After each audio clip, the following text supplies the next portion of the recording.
Assalamualaikum warahmatullahi wabarakatuh. Alhamdulillahi rabbil alamin.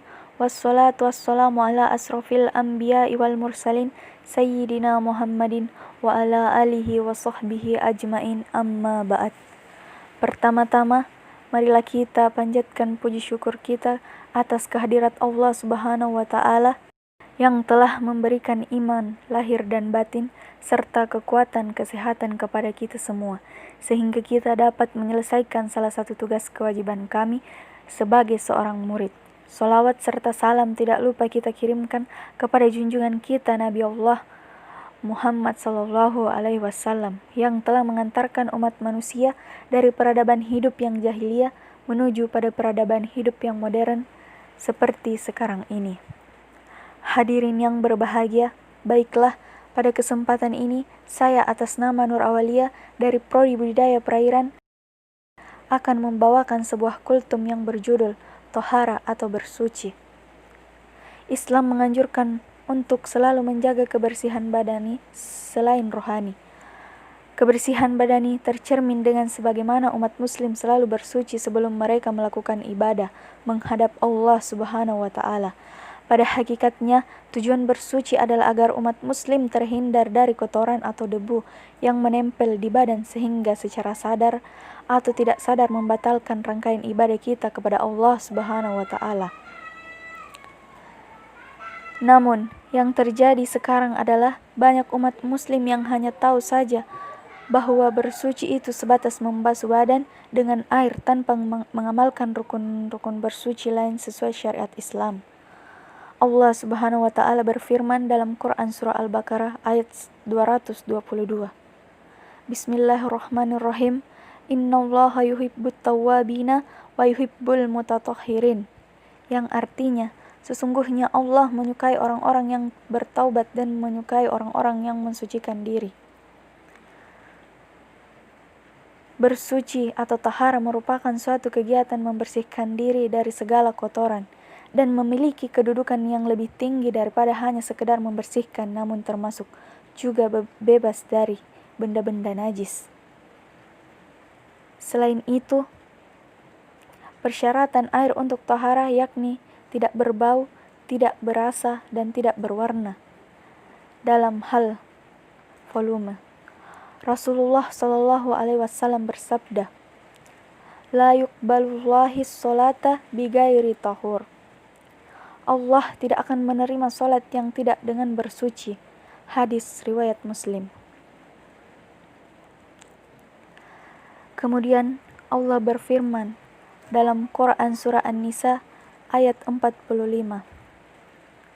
Bismillahirrahmanirrahim.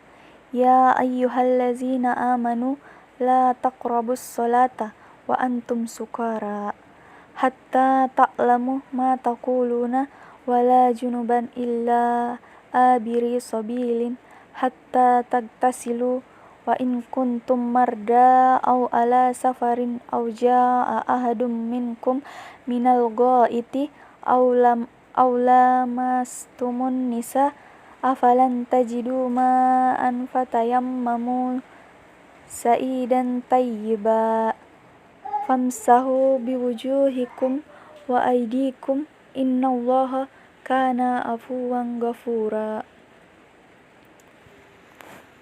Yang artinya, hai orang-orang yang beriman, janganlah kamu sholat sedang kamu dalam keadaan mabuk sehingga kamu mengerti apa yang kamu ucapkan.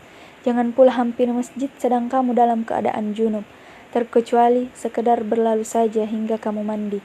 Dan jika kamu sakit atau sedang dalam musafir atau datang dari tempat buang air, atau kamu telah menyentuh perempuan kemudian kamu tidak mendapat air, maka bertayamumlah kamu dengan tanah yang baik atau suci. Sapulah mukamu dengan tanganmu.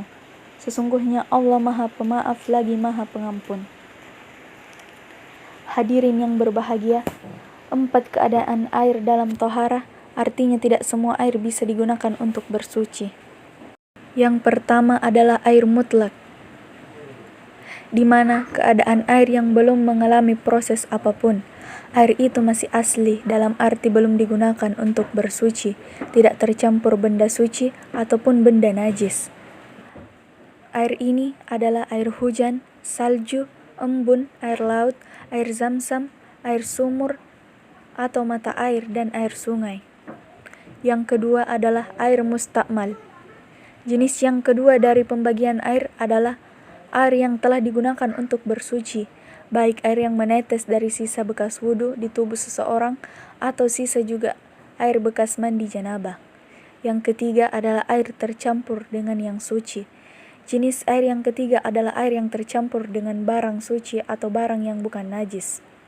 Hukumnya tetap suci. Kemudian yang keempat adalah air mutanajis. Air mutanajis artinya adalah air yang tercampur dengan barang atau benda yang najis. Air yang tercampur dengan benda najis itu bisa memiliki dua kemungkinan hukum. Bisa ikut menjadi najis, juga bisa ikut tidak menjadi najis. Keduanya tergantung dari apakah air itu mengalami perubahan atau tidak setelah tercampur benda najis. Hadirin yang berbahagia, adapun benda-benda yang termasuk najis, suatu barang atau benda menurut hukum aslinya adalah suci selama tak ada dalil yang menunjukkan bahwa benda najis itu seperti najis. Yang pertama adalah bangkai binatang darat yang berdarah selain dari mayat manusia. Kedua, darah. Ketiga, nanah. Keempat, segala benda cair yang keluar dari dua pintu. Kelima, arak, setiap minuman keras yang memabukkan. Keenam, anjing dan babi. Dan ketujuh, bagian badan binatang yang diambil dari tubuhnya selagi hidup.